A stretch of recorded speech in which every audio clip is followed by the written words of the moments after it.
Good morning. My name is Borat.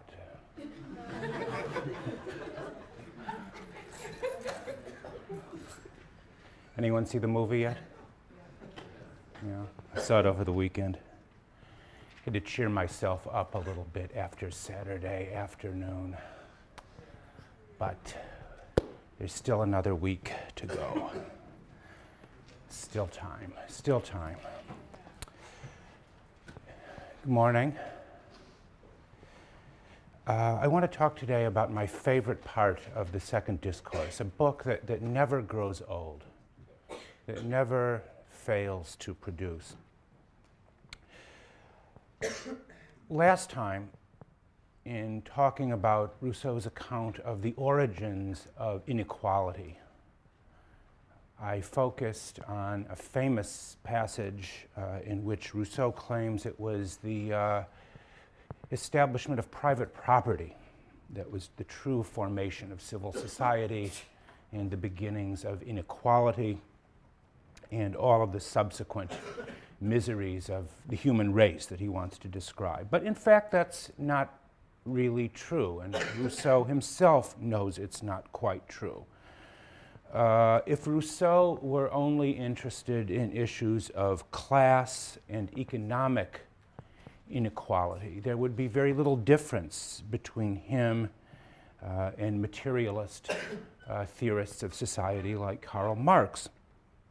Although Marx was in fact a very appreciative reader of Rousseau and got most of his best lines against capitalist society from him. Nevertheless, Rousseau understands that even for institutions like property and civil society to be possible, there must be huge and important developments that go on or take place even prior to this, moral and psychological transformations of human beings. And it is for Rousseau far more what we might call the moral and psychological injuries of inequality than the material aspects of the phenomenon that is of concern to him.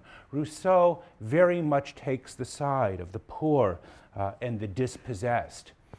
But it isn't property, or it isn't poverty, rather, that really rouses Rousseau's anger, as it is the attitudes and beliefs shaped by inequalities and of wealth and power. It is Rousseau, the moral psychologist, where his voice truly comes out. In many ways, Rousseau, like Plato, finds his voice when discussing the various complexities of the human soul. So what is the chief villain in Rousseau's second discourse and his account of the beginnings and development of inequality?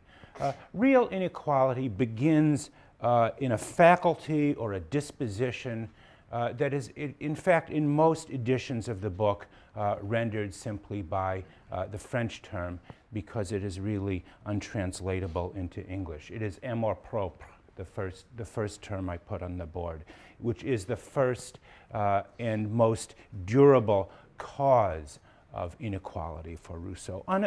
Amour propre, again, it's an untranslatable word, but in many ways is related to a range of psychological characteristics such as pride, vanity, conceit. In the translation that you have, or in the translation that you have, I believe the translator refers to it as egocentrism, a kind of ugly, modern, psychologistic term, I think. But probably better and more accurately, evocatively translated by terms like vanity and conceit or pride. Amour propre for Rousseau only arises in society and is the true cause, he believes, for our discontents. And in a lengthy footnote that I hope you checked, in a lengthy footnote, he distinguishes amour propre from another disposition that he calls amour de soi-même, a sort of self-love. How are these distinguished? He says in that note, we must not confuse amour propre with love of oneself. These are two passions, very different by virtue of their nature and their effects. Love of oneself, amour de soi-même, love of oneself is a natural sentiment, he writes, which moves every animal to be vigilant in its own preservation, and which, directed in many by reason and modified by pity, produces humanity and virtue. So there is a kind of self-love, he says, that is at the root of our desire to preserve ourselves, to be strong in our self-preservation, and to resist the invasion or encroachment by others. But then he goes on to say, amour propre is an entirely different kind of passion or sentiment.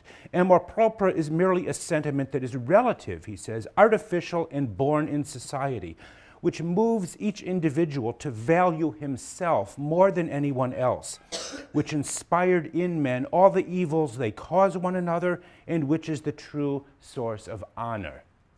Listen to that last expression. Amour propre, he says, is what moves every individual to value him or herself more than any other, which inspires all of the evils in society, and he says is the true source of honor.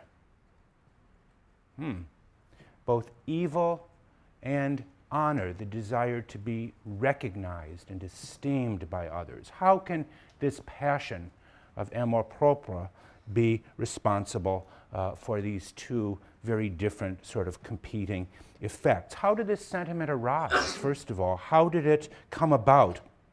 And I suppose fundamentally, and more importantly, what can or should be done about it? For Hobbes, recall, and this idea of pride, vanity, what Hobbes called vainglory, you remember, a very important part of Hobbes's political and moral psychology in Leviathan. Pride is seen as something natural to us, Hobbes writes, you remember. It is part of our natural, pride is part of our natural desire to dominate over others. But for Rousseau, by contrast, amour propre is something that could only come about after the state of nature, a state that Hobbes, you remember, had called solitary, poor, nasty, brutish, in short, after the state of nature had already begun to give way to society. Hobbes's account for Rousseau is incoherent. If the natural state is truly solitary, poor, nasty, brutish, in short, what would it mean? What would it mean in such a state to feel pride or vanity that requires human sociability and requires the esteem of others and somehow the gaze or the look of others? How could pride have arisen in a state of nature, which on Hobbes's own account is solitary? Rousseau uses Hobbes in a way to prove his own point, that amour propre, vanity, is not a natural sentiment, but, as he says in that passage I just read, a sentiment that is relative and artificial, could only have come into being once we enter society in some ways. But how did that happen? Rousseau speculates about this, and again, this is part of his hypothetical or conjectural history. He speculates that amour propre began to arise and develop as soon as people began to gather around a hut or a tree and to look at one another. As soon as we became conscious of the gaze of another. And it is from that gaze, from the look or gaze of another, that the passion of vanity was born. Listen to the way in which he speculates how this arose. Each one, he says, began to look at the others and to want to be looked at himself, and public esteem had a value. The one who sang or danced the best, the handsomest, the strongest, the most adroit, or the most eloquent became the most highly regarded. And this was the first step toward inequality, and at the same time toward vice. From these first preferences were born vanity and contempt on the one hand, and shame and envy on the other. and the fermentation caused by this new leavens eventually produced compounds fatal to happiness and innocence. So the rise of this passion to be seen to be best at something, produced for many people, again, as he puts it, pride and vanity, from some shame and envy on the part of others. And from this fatal compound grew tendencies that were, as he says, fatal to our happiness and innocence. And Rousseau, I think, is very much onto something here. Amour propre is presented in the passage I just read and throughout much of the second discourse in largely negative terms. But it is also related to something positive in many ways for the development of humanity and society. The desire felt by all people once we enter society to be accorded some kind of recognition or respect by those around us. That too is a part of amour propre, the desire to be seen and recognized and respected. The desire for recognition, he says, is at the root of our sense of justice.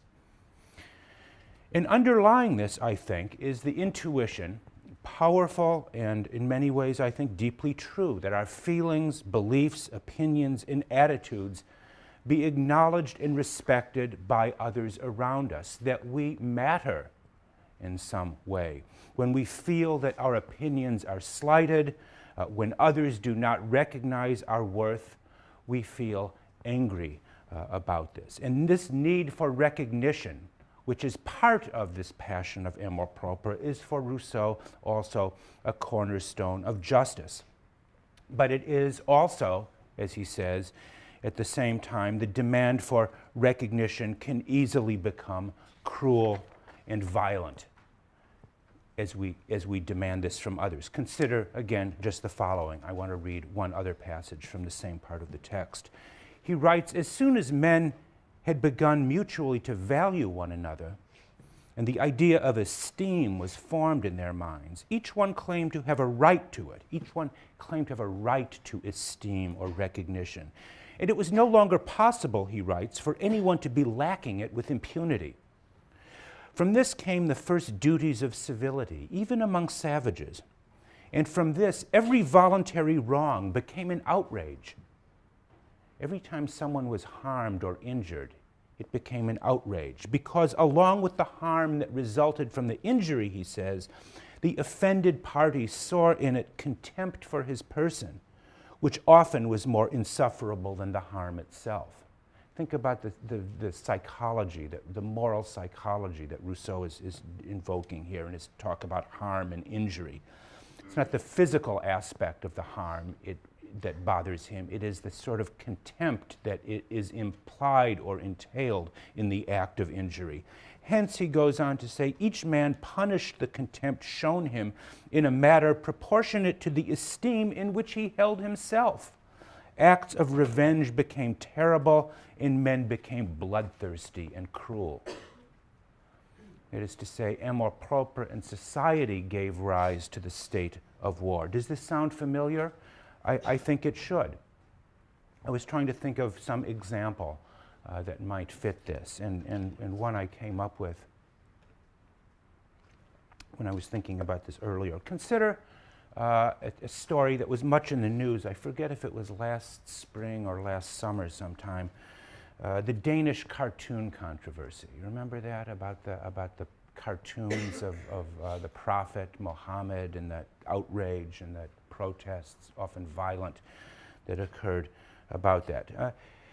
To some degree, Rousseau might argue, the protests were about disrespectful cartoons of the prophet.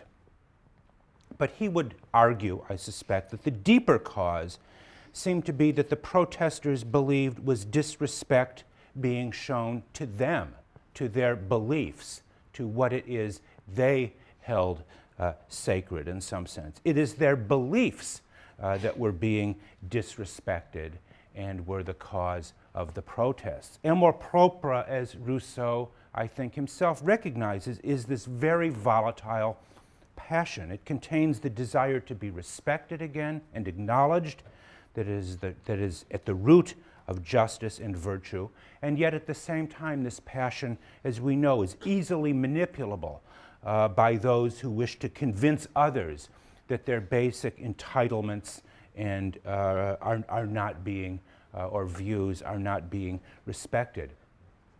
To some degree, I think Rousseau would believe the protesters over those cartoons had a point. Their views were not being respected, and to which you might say a Lockean or a liberal formulation of the problem response would be, well, so what? The task of government, according to Locke, or the liberal view, is to ensure the security of person and property, to protect you from harm, and of course to provide you the freedom to practice what religion you like, consistent with the freedom of others to do so too. It is not the business of government to ensure that your beliefs are being respected. This was clearly the view, for example, of the Danish newspaper editors that published the cartoon, as well as the Danish prime minister, who refused to apologize for this on the ground, again, that the government's job is not to impose a gag order on what can and cannot be said on the grounds that some people might find it offensive. This is a respectable sort of liberal line of thought going from Locke to John Stuart Mill. And yet, while I am inclined to agree very much with that point of view, there is something powerful and true about what Rousseau has to say about it, about this kind of issue. Lockean liberal thought was addressed in many ways to people who had experienced the crucible of civil war, a century of religious conflict, and were looking for a way to settle their religious and political differences. Toleration, in many ways, is a liberal virtue because it requires us to distinguish between beliefs that we may take with the utmost seriousness in private life and yet nevertheless bracket them in some way once we enter the public world. This, in many ways, is the peculiar liberal virtue of self-restraint or self-denial, that we refuse to allow our own moral point of view to, in many ways, dominate in the public space. But it is one thing, you might say, to tolerate other views, and another thing to accord them respect and esteem. That seems to be something very different from what Locke talked about. To tolerate means not to persecute, simply means not to persecute, to leave alone, while respect for something requires that we esteem it. You might ask yourself, must we esteem and respect values and points of view that we do not share? This seems very different again from the sort of liberal understanding of toleration that means only extending acceptance to views, again, that are very different from our own.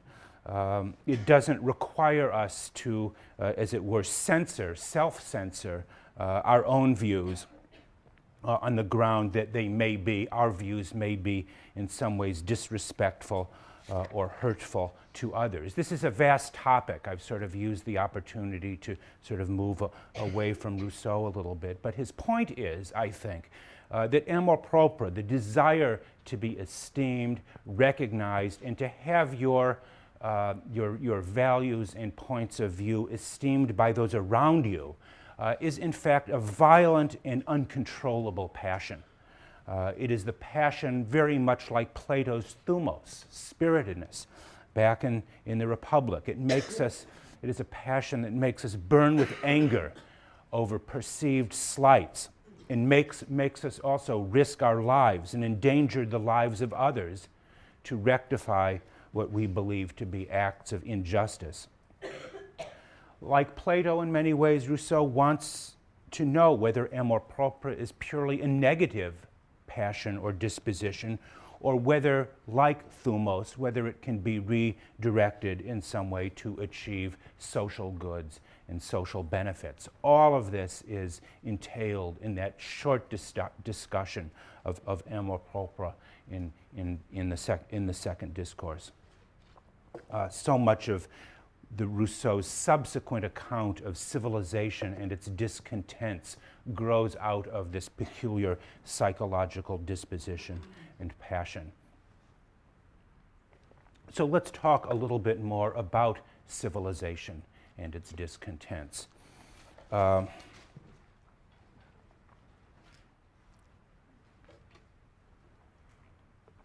Woody Allen's movie, Annie Hall, you might recall a scene where he says there are two kinds of people. They're the horrible and the miserable. The horrible are those who have suffered some kind of personal tragedy, a disfigurement of some kind, who are facing a terminal illness. The miserable is everybody else. Rousseau wants us to be miserable. He wants us to feel just how bad things are, how bad we are, how bad off we are. The only exception to this general human misery is, as he tells us at one point, kind of early primitive society. These societies described by him, not quite the state of nature, to be sure, maintained a kind of middling position between the pure state of nature and the development of modern conditions. He says these were the happiest and most durable societies and the best for man. It was primitive man, not the pure savage of the state of nature, where Rousseau finds a happy equilibrium between our powers and our needs that he says is the recipe for happiness, bringing our powers and our needs into equilibrium. But the end of that happy state came with two inventions, two discoveries: agriculture and metallurgy. Bless you. With agriculture came, here we see the division of land, the division of property, and the subsequent inequalities that came with it. With metallurgy came the art of war and conquest. With these two developments, he tells us, humanity entered a new stage, one where laws and political institutions became necessary to adjudicate conflicts over rights. And the establishment of governments that this entailed, rather than bringing peace, as it would for Hobbes or Locke, the establishment of governments had the effect simply of sanctioning the existing inequalities that had begun to develop. For Rousseau, there is something deeply shocking and deeply troubling about the assertion that men who were once free and equal are so easily, as it were, led to consent to the inequalities of property and to rule by the stronger, which government brings into being. The social contract, as he presents it in the second discourse, is really a kind of swindle. The establishment of government is a kind of swindle that the rich and the powerful use to control the poor and the dispossessed. Again, rather than instituting justice, this compact merely legitimizes past usurpations. Government is a con game that the rich play upon the poor. Political power simply helps to legitimize economic inequalities. Governments, he tells us, may operate by consent, but the consent they are granted is based on falsehoods and lies. How else can one explain why the rich live lives that are so much freer, so much easier, so much more open to enjoyment than the poor? That is Rousseau's real critique and real question. And it is the establishment of government that is the last link in the chain of Rousseau's conjectural history. The last and most painful, in many ways, legitimation of the inequalities that have been created after our emergence from the natural condition. But what, again, is most painful to Rousseau is the emergence of a new kind of human being that this stage of civilization has been brought into, that this stage of civilization has brought into being. And Rousseau is the first, I think, to use that term so powerfully, which became used very much in the next 2 centuries, the bourgeois. The bourgeois is Rousseau's invention. And most striking about this human type for him is the necessity to appear to be one thing where actually being something else. Go back again to think of the way in which Plato or Socrates uses that distinction between seeming and being when he talks about the just man in Book 2 of the Republic, someone who seems to be and someone who is just. It is this tension between the two that is so central to Rousseau's account of what he calls the bourgeois. Being something and appearing to be something, he says, become 2 different things. And from this distinction there arose grand ostentation, deceptive cunning, and all the vices that follow in their wake. And in the penultimate paragraph of the second discourse, Rousseau describes the dilemma of the bourgeois in the following way. He says, the savage lives within himself. The man accustomed to the ways of society, the bourgeois, is always outside of himself and knows only how to live in the opinions of others. And it is, as it were, from their judgment alone that he draws the sentiment of his own existence. Think of that sentence. It comes from the next to the last paragraph of the book, that in society we only live through the opinions of others, through the gaze of others, through what others think of us. We are constantly, our own sentiment of existence, he says, our own sentiment of self and existence comes entirely from the judgment, as he puts it, of those around us. The bourgeois, in other words, is someone who lives in and through the opinions, the good opinions of others, who thinks only of himself when he is with other people and only of other people when he isn't by himself. Such a person is duplicitous, hypocritical, and false. This is why, this is the true you might say, discontent of civilization. This is what our perpetual restlessness and reflectiveness have made of us. Goaded on perpetually by amour propre, this is the particular misery that civilization has bequeathed us. So, the question at the end of the book is what to do about this. And here, in many ways, one has to say the second discourse falls short. The book, the essay, the book, ends on a note of utmost despair. It offers no positive answer to cure the problem of civilization, but only hints at best at 2 possible solutions. One is suggested, you will recall, by the letter to the city of Geneva, which in a sense prefaces the book. Perhaps the closest approximation to the early state of primitive society lauded by Rousseau are the small, isolated rural republics, like Geneva in his own way, where a kind of simple patriotism and love of country have not been completely overwhelmed by the agitations of amour propre. Only, he says, in a well-tempered democracy like Geneva is it possible for citizens still to enjoy some of the equality of the natural man. Democracy for him, this kind of simple rural democracy like that of Geneva, is the social condition that most closely approximates the equality of the state of nature. And that, of course, is a theme that Rousseau will take up powerfully in his book, The Social Contract. But Rousseau offers another hint to the solution of the problem of civilization, what to do about it. How can we restore happiness and in the midst of society? The second discourse leaves us to believe that all society is a state of bondage and alienation from nature, from our true being. we have lost our true humanity that he describes in a state of nature, a state of pity, our capacities for pity and compassion and the like.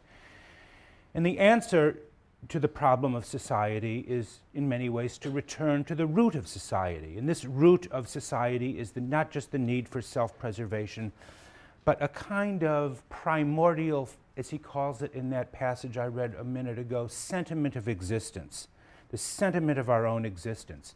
By giving oneself over to this feeling of existence without a thought for the future, without care or fear, the individual somehow psychologically returns to the natural state. Only a very few people, Rousseau writes, he being one of them, of course, only a very few people are capable of finding their way back to nature.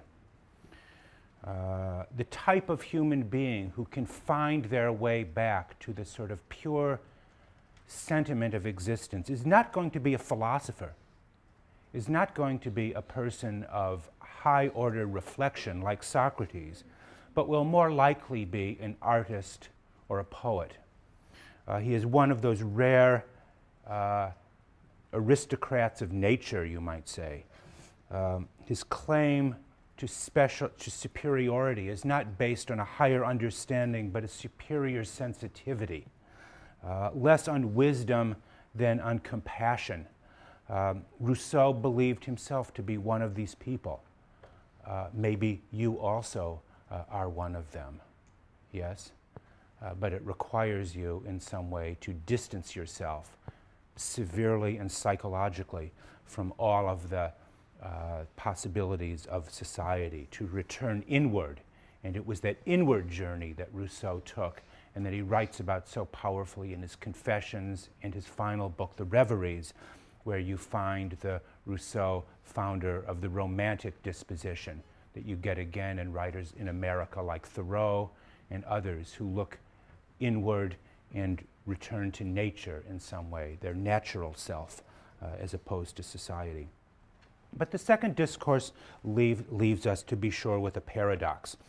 The progress of civilization is responsible for all of our miseries. Yes, it is society's fault. It's not your fault, it's society's, he wants to tell us. And yet, he also leaves us with no real apparent way out. He denies that we can, as a practical solution, return to simpler, more natural forms of political association. But how then do we resolve the problem of that he leaves us with? And his answer to it, his political answer to it, his most famous political answer to it, is contained in his book, yes, called The Social Contract.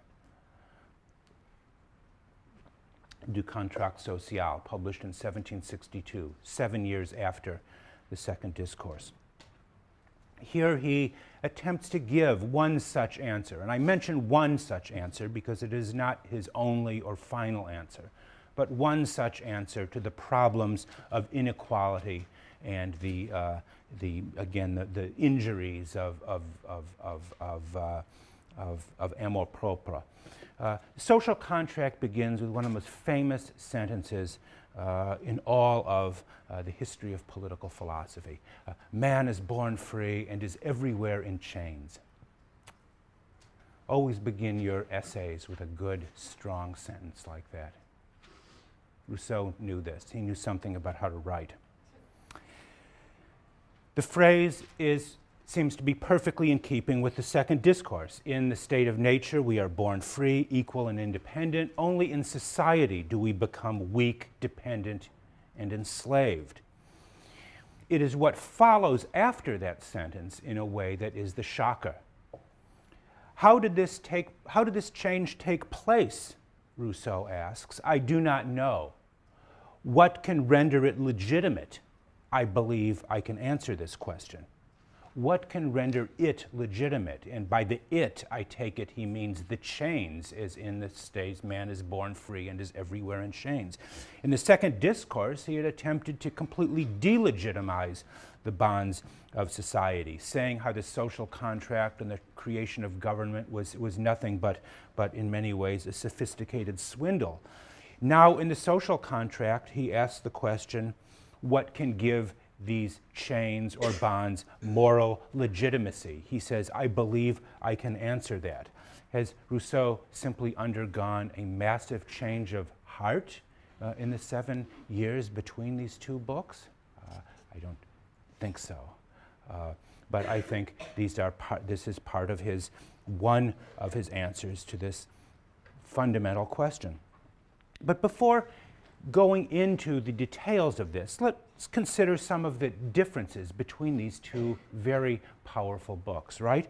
The second discourse, the Discourse on Inequality, presents itself as a hypothetical or conjectural history of human development from the state of nature to the civil condition. It is written in a vivid language, which is why it is often considered one of Rousseau's most powerful pieces of writing, a vivid language drawing on, in many ways, the biological sciences of his day and newly discovered knowledge of animal species like orangutans and other kinds of anthropological investigations of the Caribs and North American peoples, a very vivid work. The social contract, by contrast, is written in a dry, even the kind of bloodless language of a lawyer.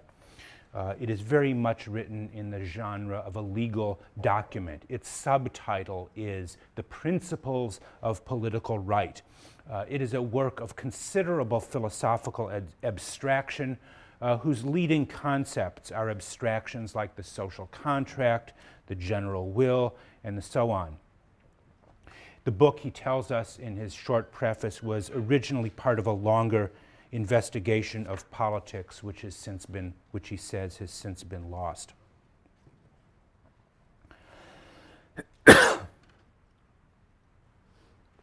Also, the social contract presents itself in many ways as a utopia, an ideal city, in some respects an answer to the Callipolis of Plato's Republic. And yet this seems to be not quite true. The work begins even before the famous sentence about man being born free. The work is prefaced with a statement that could have come directly out of Machiavelli's Prince. Taking men as they are and laws as they might be, Rousseau says, I will try in this inquiry to bring together what right permits with what interest prescribes. Taking men as they are. You remember the 15th chapter of The Prince. Let us look at the effectual truth of things. Not what is imagined to be, but the way people actually are. Let us take men as they are, Rousseau says, following Machiavelli. He will not begin, he tells us, by making any heroic assumptions about human nature, no metaphysical flights of fancy, but rather stay on the low but solid ground of recognized fact. What does he mean by this? And what are these facts of human nature, men as they are, he says, that Rousseau claims to describe in the social contract? And here we get to the basic premise of the book. The basic premise, I think, from which the entire social contract unfolds is the claim that man is born free.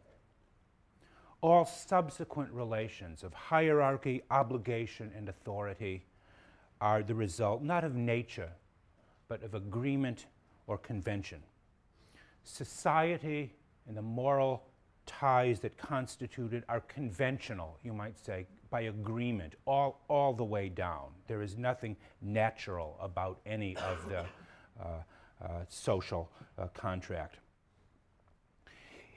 And from this basis of man as a free agent, that we are born free, Rousseau attempts to work out a system of justice, the principles of political right, again as the subtitle suggests, that are appropriate to human beings conceived as free agents responsible to themselves alone. But how do you do that? How can you do that? Rousseau's political philosophy begins, at least he believes, I think, with the realistic or even empirical assumption that each individual has a deep-rooted interest in securing the conditions of their own liberty. The state of nature and the social contract presuppose individuals who are in competition with others and each attempting, as it were, to secure the conditions for their own liberty. He does not presuppose altruism on the part of any human being or any other kind of other regarding characteristics, what I called a moment ago heroic assumptions.